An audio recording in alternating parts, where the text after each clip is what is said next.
구약성경 느헤미야서 5장 1절부터 5절까지의 말씀입니다. 제가 갖고 있는 성경은 구약성경 732쪽 정도에 있습니다. 느헤미야서 5장 1절서부터 5절까지의 말씀 제가 봉독해 올리겠습니다.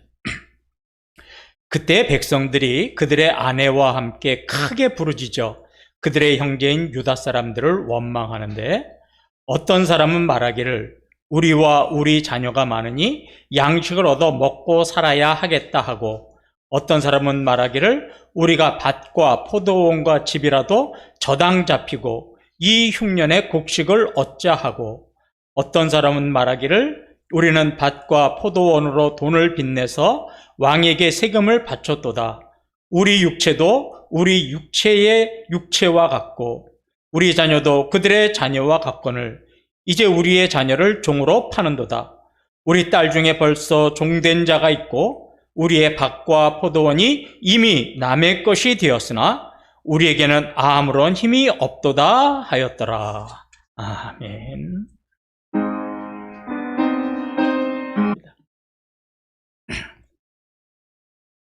들판에 황소가 4마리가 있었어요.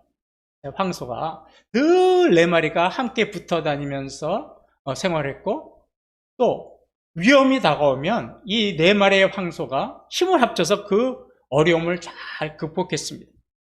근데 그 들판에 또 사자가 한 마리 살았어요. 사자는 늘 이 황소를 먹잇감으로 좀 잡아먹고 싶은데, 이 황소가 4마리가 함께 다니다 보니까 이게 그 힘이 겁이 나서 공격을 하지 못하는 거예요.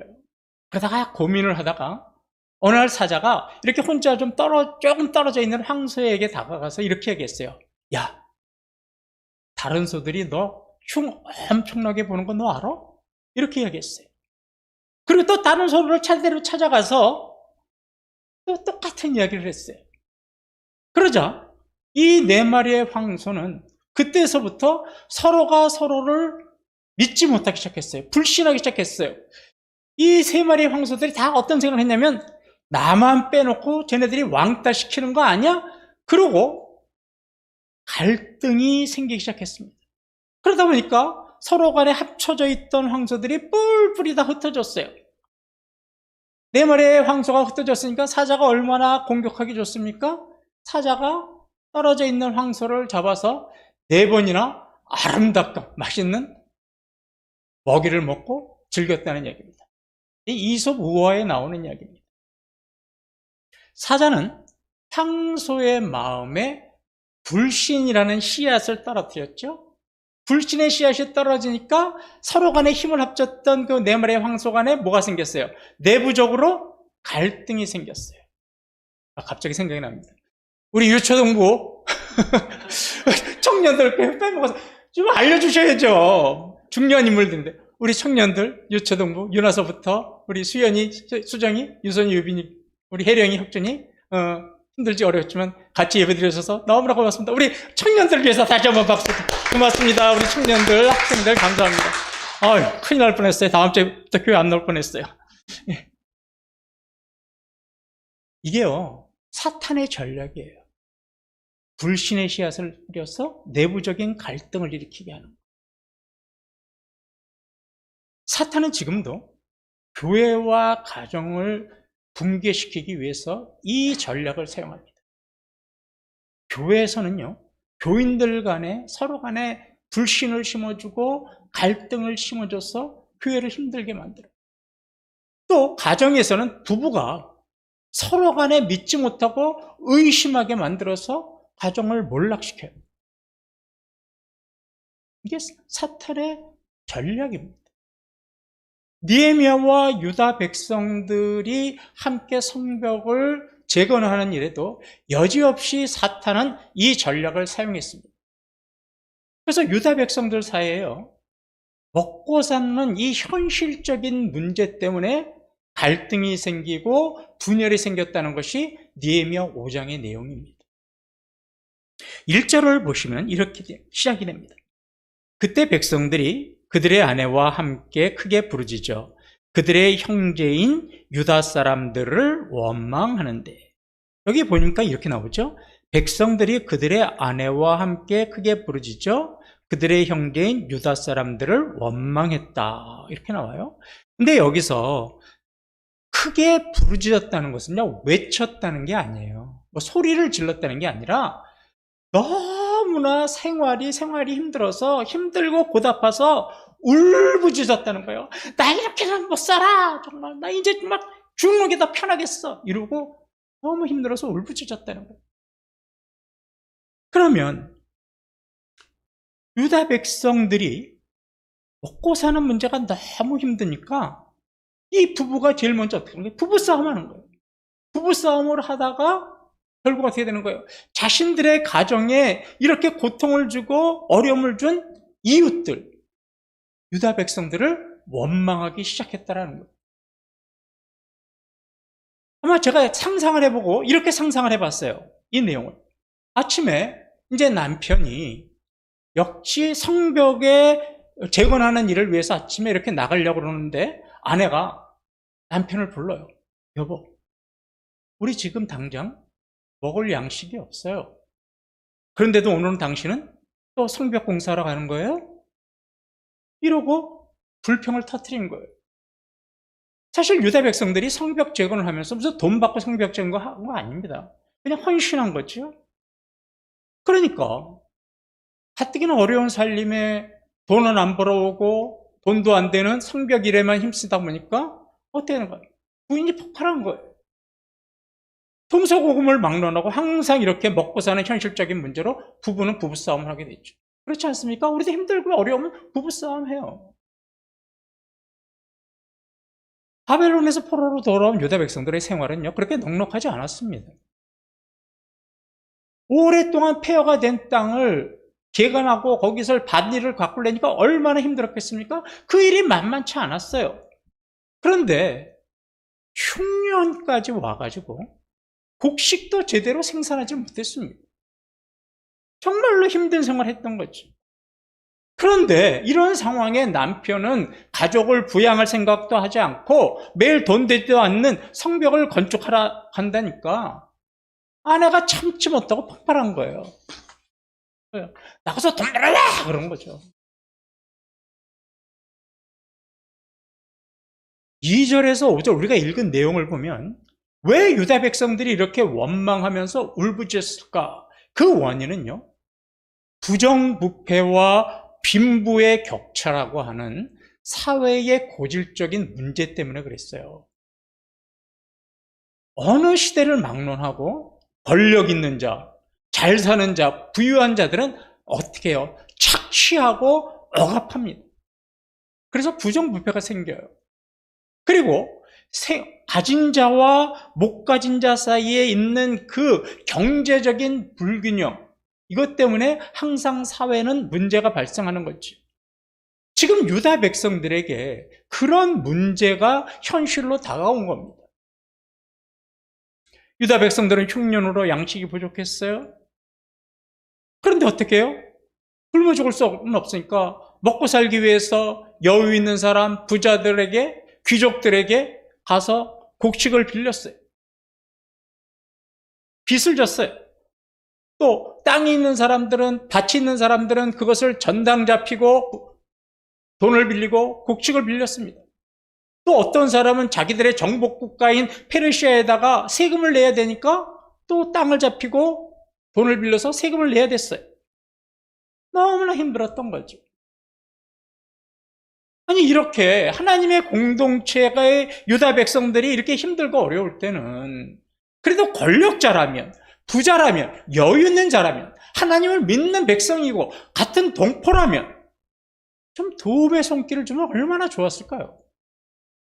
그런데 이 권력자들이나 지도자들이요, 부자들이요, 야, 이때가 우리가 한몫 잡을 때야, 이러고요, 평상시보다 더 높은 보리, 대금, 높은 이자를 책정해서 그들에게 높은 이자를 받고 돈을 빌려준 겁니다.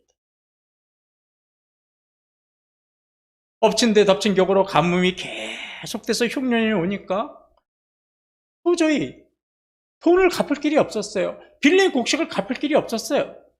그러니까 어떻게 돼요? 전당 잡힌 자들은 땅을 뺏겨야 하고, 그나마 땅이 없는 자들은 어떻게 되는 거예요? 자기의 자식들을 종으로 팔아야 됐던 거예요. 정말로 유다 백성 사이에서 일어나서는 안 될 일들이 일어난 거죠.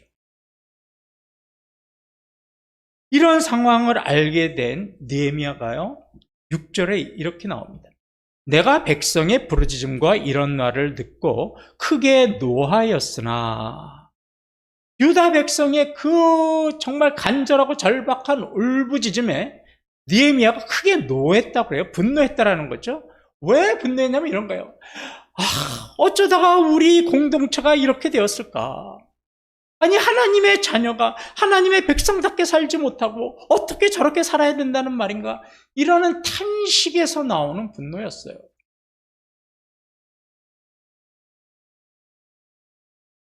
이런 느헤미야의 분노는 단순히 높은 이자를 받고 돈과 곡식을 구워줬던 귀족과 지도자들에 대한 분노만은 아니었습니다. 이 느헤미야의 분노는 단순한 개인에 대한 분노가 아니라 유다 백성들이 거룩한 공동체답게 살지 못하고 하나님의 백성답게 살지 못하고 하나 되어야 될 공동체가 하나 되지 못한 그 모습의 안타까움에서 나오는 정말로 답답하고 속상한 분노였어요. 이게 무슨 감정을 앞세워가지고 이 나쁜 놈들 내가 가만두나 보라, 이런 감정을 앞세운 분노가 아니라 공동체가 거룩하지 못한 것에 대한 탄식과 정말로 한탄의 분노였던 거예요. 우리는 이런 분노를 거룩하고 의로운 분노라고 하죠. 예수님도 이 땅에서 공생의 사역을 하실 때 잘못된 것을 보고 얼마나 많이 거룩하고 의로운 분노를 보이셨습니까? 그 대표적인 사건이 우리가 알다시피 성전 청결 사건이잖아요. 7절을 보면, 여러분 한번 성경 7절을 보십시오. 6절 하반지서부터 이어져 볼게요. 크게 노하였으나 깊이 생각하고, 이렇게 나와요. 깊이 생각했다라고 해요. 그러니까 느헤미야는 노하기만 한 것이 아니라, 분노한 것만이 아니라 어디까지 나갔냐면 이 문제를 해결하기 위해서는 어떻게 해야 하는가, 이거에 대해서, 해결책에 대해서 진지하게 고민하고 그 해결책을 찾았다는 거예요. 이게 느헤미야의 영성이고 믿음의 사람인 이유가 여기에 있습니다. 대부분의 사람들은 잘못된 걸 보면 화를 내고 끝내요. 그러나 느헤미야가 믿음의 사람이고 훌륭한 지도자였다라고 하는 것이 노하였어서 끝난 것이 아니라 그 문제를 해결하기 위해서 깊이 고민하고 그 해결책을 찾아보았다는 거죠. 여러분, 교회도 마찬가지입니다. 교회가 하나님의 영광을 훼손하고 공동체가 하나 되지 못하는 것이 있는데도 우리가 그것을 그저 뭐 내일 아니니까 이러고 애써서 외면한다면 하나님의 공동체는 무너지게 됩니다. 교회의 작은 균열이요, 교회를 무너뜨립니다. 제방 뚝의 작은 균열이 그 뚝을 무너뜨리듯이 우리의 교회에 잘못된 것, 오염된 것을 우리가 애써 외면하고 방치하면 그 균열이 교회를 무너뜨리게 되어 있습니다. 그래서 교회는 하나 되지 못하는 문제가 있을 때는요, 주님께서 성전에서 장사하는 사람을 내쫓으셨듯이 하나님의 교회가 거룩할 수 있도록 모든 성도들이 거룩하고 의로운 분노를 가져야 돼요. 그 문제를 지적하고 또 개선해서 그 문제가 해결하도록 해야 돼요. 그래야 교회가 건강한 교회가 되는 겁니다. 교회가 문제가 생겼을 때는요, 느헤미야처럼 분노만 할 것이 아니라 깊이 생각하고 고민해야 합니다. 제일 좋은 방법은 이거예요. 교회가 정체되어 있고 교회에 갈등이 생겼을 때는 남을 바라보지 말고 자신을 먼저 바라봐야 합니다. 자신을 먼저 살펴야 합니다. 나로 인해서 공동체가 하나 되지 못한 것이 있는 것은 아닌가? 자신을 살펴봐야 됩니다. 내 언행으로 인해서 공동체가 상처 입은 것은 아닌가? 또 나의 행동이 나도 모르는 사이에 아간과 같은 행동이 있었던 것은 아닌가? 고단과 아비람과 아벨처럼 내가 하나님의 거룩한 공동체를 오염시키고 훼손시킨 것이 있는 것은 아니었는가? 스스로를 돌아보는 것처럼 좋은 건 없습니다. 교회에 공동체가 거룩해지고 하나가 되는 제일 좋은 방법은 자기 자신을 자기가 돌아보고 자기 자신을 자기가 고쳐나가는 겁니다. 이것처럼 좋은 건 없는 거예요. 자신의 잘못이 있다면 회개하고 고치는, 그것이 교회가 거룩해지고, 그리고 또 교회는 그런 일이 있을 때 감정을 앞세우면 안 돼요. 주님을 향한 믿음으로, 또 우리가 모두 다 모든 성도들이 주님과 같은 마음으로 모든 성도들이 공감할 수 있는 해결책이 나와야 돼요. 어느 한쪽에 편향되어 있는 그런 해결책이 아니라 누구 한 사람도 이 해결책으로 인해서 상처받지 않고 불평을 갖지 않는 주님의 그 공평과 정의와 진리의 마음으로 입각한 마음으로 고민하고 진지하게 생각해 봐서 그 해결책을 찾아야 되는 거예요. 그래야 교회가 다시 거룩성을 회복할 수 있는 겁니다. 느헤미야가 깊이 생각하고 고민한 결과 원인을 찾았어요. 이 지금 유다 백성들이 울부짖는 원인은 귀족과 지도자에게 있구나. 그걸 알았은 거예요. 이 공동체 회복에 앞장서야 할 귀족과 지도자, 사회 지도층이 하나님의 율법을 지키지 않은 데서 갈등이 시작된다는 것을 알았습니다. 하나님을 두려워하지 않고 자신들의 그 유익과 만족, 부와 권력을 이용해서 백성들을 착취한 것이 문제였다는 것을 느헤미야는 문제를 정확하게 파악했죠.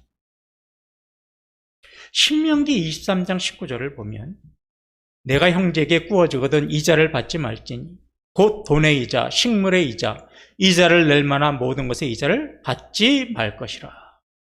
모세의 율법에는요, 이자를 받아서는 안 돼요. 이자 받는 것을 금하고 있어요. 그리고 설령 내가 돈을 이자를 받지 않고 꾸어졌다 할지라도 그것을 못 갚으면 절대로 자신의 이웃을 종으로 삼아서는 안 됩니다. 이건 모세의 율법에 정해진 하나님의 명령이에요. 그런데 지금 느헤미야 시대에 살고 있는 이 귀족과 지도자들은 어떡합니까? 이자를 받는 것도 높은 이자를 받았어요. 이자를 못 내면 어떻게 했어요? 그 자녀들을 종으로 끌고 와서 종살이를 시켰어요. 제대로 율법을 지키지 않고 있었던 거죠. 지금이나 느헤미야 시대나 빈부의 격차, 부정부패는 다를 게 없습니다. 지금도 우리가 살고 있는 시대를 보십시오. 노동자들에게 임금을 체불하고 알바생들에게 제대로 월급 주지도 않고 내쫓고 소득의 불균형으로 양극화가 점점 더 심해지면서 잘 사는 사람들은 더 잘 살고 못 사는 사람은 더 어려워지고. 저는 우리나라가 참 이상한 나라라는 걸 뉴스에서 왔어요. 어느 백화점에서 이 공항에서 공항이 운영이 안 되니까 거기 있는 면세품을 20% 싸게 판다고 명품 뭐 1,000만 원, 2,000만 원 가는 명품백, 그런 백을 20% 30% 할인해 준다니까 그 전날서부터 어떻게 했다고 그래요? 줄 서서 그 백을 사려고. 혹시 그때 줄 서서 했던 거 아니겠죠?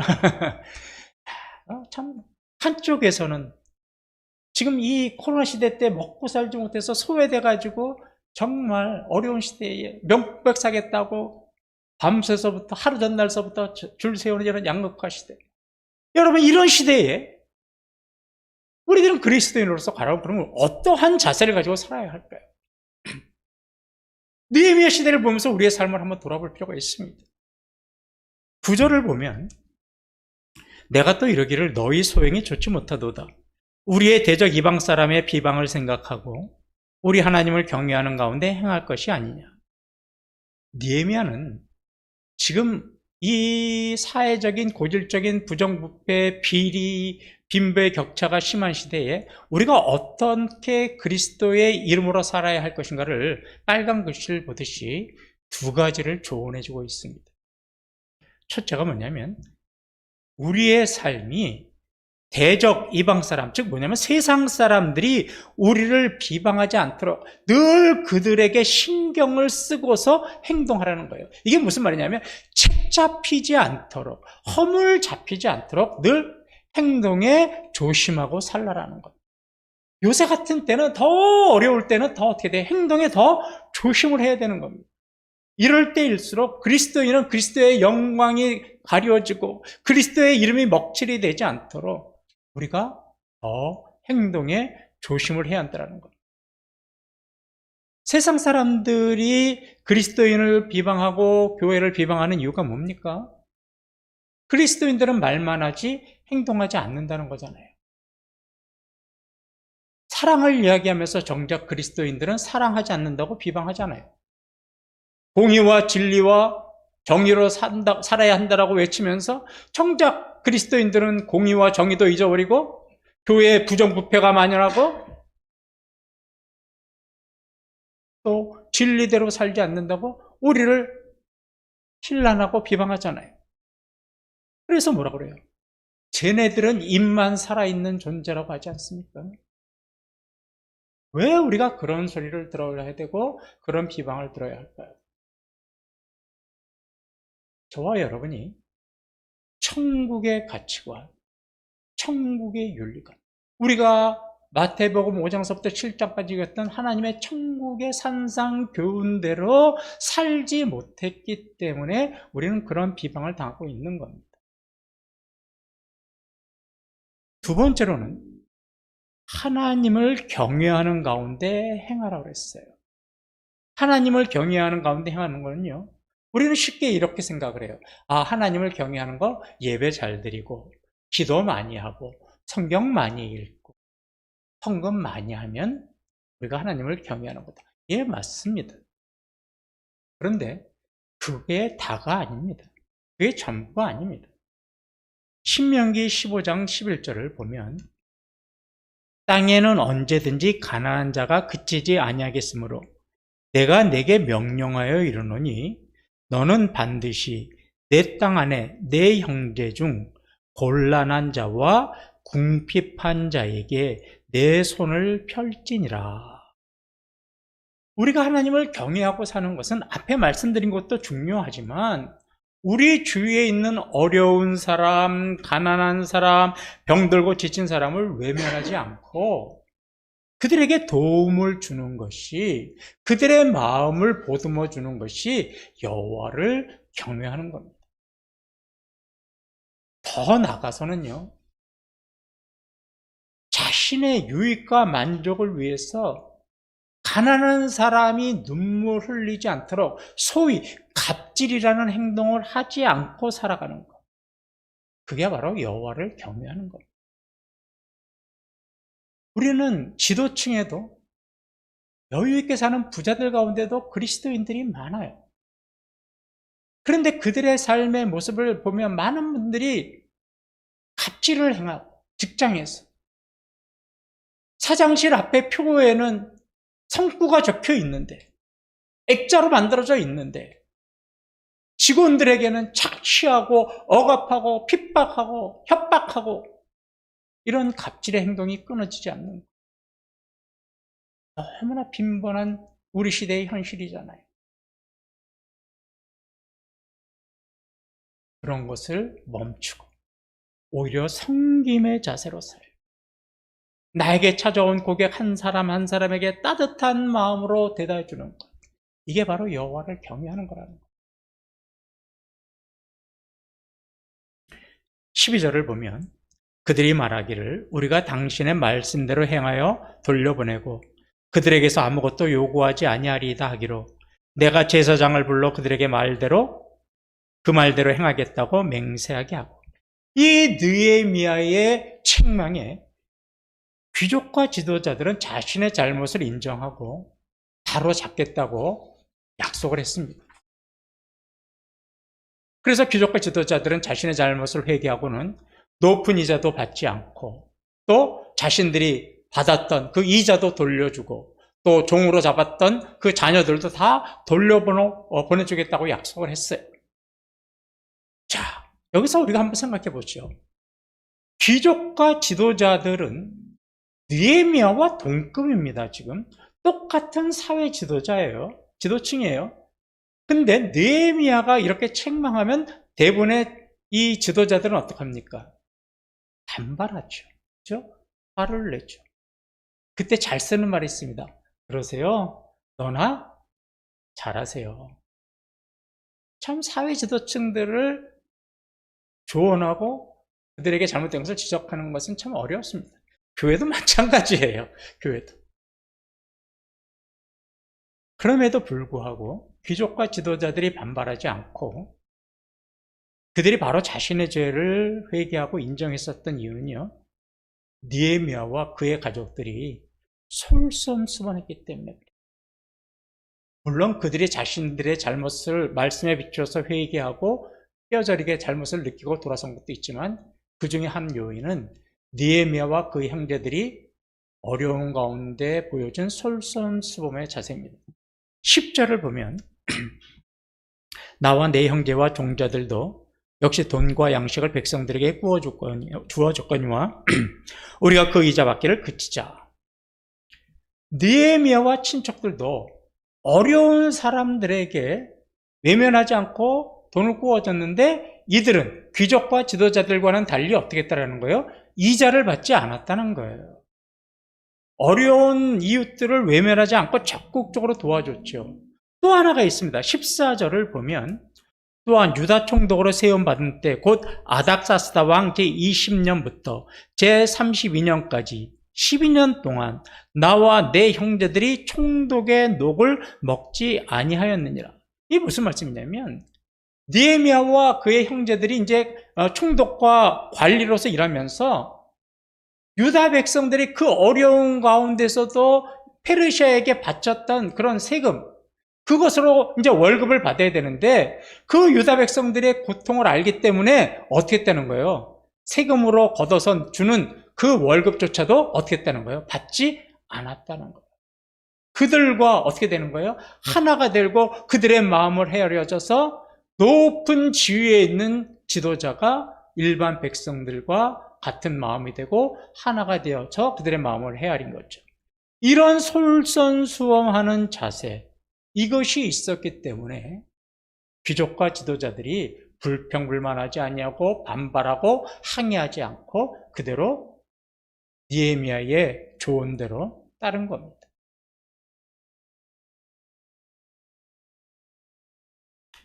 그러다 보니까 내부적인 갈등이 아름답게 해결이 됐습니다. 그래서 5장 13 하반절에 이렇게 돼요.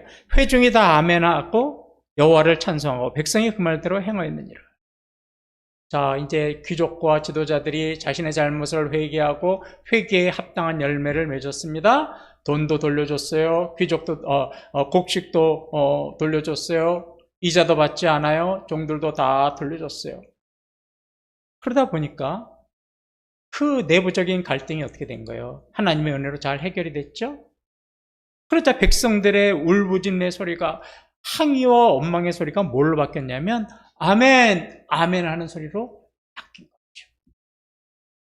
이게 어디에서만 있을 수 있냐면 지도자들의 솔선수범하는 자리, 자신의 잘못을 깨닫고 애통하고 자복하며 회개하고 회개에 합당한 열매를 맞는 자리에는 이런 은혜와 기쁨이 있는 거예요. 원망과 불평과 울부짖음이 하나님의 은혜에 아멘 아멘 하는 찬양의 노래로 바뀝니다. 은혜가 있는 자리, 회개가 있는 자리, 솔선수범의 자리입니다. 결론을 하죠. 교회도요, 언제든지 불평과 불만의 소리는 나올 수 있습니다. 교회가 하나님의 교회라고 해서 교회가 언제나 거룩한 소리만 있지는 않습니다. 우린 연약한 존재고 아직까지 성화되지 않은 존재라서 교회에 모여 있지만 불평과 불만이 나와요. 교회 일을 혼자서 도맡아서 하다 보니까 힘들어서 불평불만이 나올 수도 있습니다. 또 자신에게 좀 맞지 않는 그런 일이 맡겨졌을 때도 어떡합니까? 불평불만이 나올 수 있습니다. 교회에서 우리는 잘한다지만 자신이 눈에 보이지 않는 차별을 받고 있다고 생각했을 때도 불평불만이 나올 수 있습니다. 교회가 교회답지 못하고 성도가 성도답지 못한 행동을 보게 되면 갈등이 생기고 불평이 나올 수 있습니다.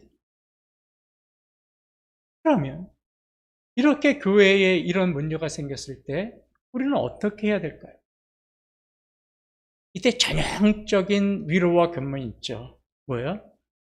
그 힘들고 어렵고 불평하는 성도들 찾아가서 집사님, 그럴수록 더 기도하면 돼. 더 예배 잘 드리고 하나 앞에 다 매달리면 돼. 뭐 이게 우리 전형적인 위로와 견면이죠. 근데요, 이런 위로와 견면, 여러분 불평이 있고 원망이 있고 울부짖었을 때 그런 권면은요 도움 안 됩니다. 차라리 그런 권면은 하지 마세요. 안 하니만 못합니다. 이게 마치 뭐가 되냐면 지금 땅도 뺏기고 애들도 종살이로 잡혀가고 먹을 것도 없는데 그 귀족과 지도자들이 더 열심히 일하세요. 더 열심히 일하면 돈도 갚을 수 있고요. 먹고 살 수 있어요. 그리고 나처럼 잘 살 수 있어요. 이거와 다를 게 뭐가 있어요? 여러분 이런 권면하지 마세요. 느헤미야가 어떻게 했습니까? 그 높은 지위에서 어디까지 내려갔다고요? 낮은 보통 울부짖는 그 자리까지 내려갔어요. 그냥 내려가서 어떻게 해주세요? 감싸주시면 돼요. 아무 말 필요 없어요. 힘들죠. 이게 진정한 위로와 권면입니다. 교회에 갈등 있고 위로가 있을 때 괜히 권면한다시고 상처 주지 마십시오. 그런 권면은 권면이 아닙니다. 책망입니다. 그거는 내가 우월하다고 하는 의식에서 나오는 자기도 모르는 책망입니다. 자, 옆에 주세요. 손 한번 잡아주세요. 그거만큼 훌륭한 위로와 권면은 없는 겁니다.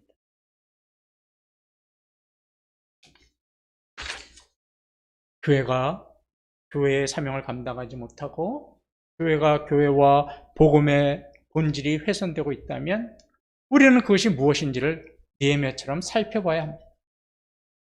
교회가 하나 되지 못하도록 하는 내부적인 갈등이 무엇인지 우리는 늘 자신을 돌아봐야 되고 교회를 돌아봐야 합니다.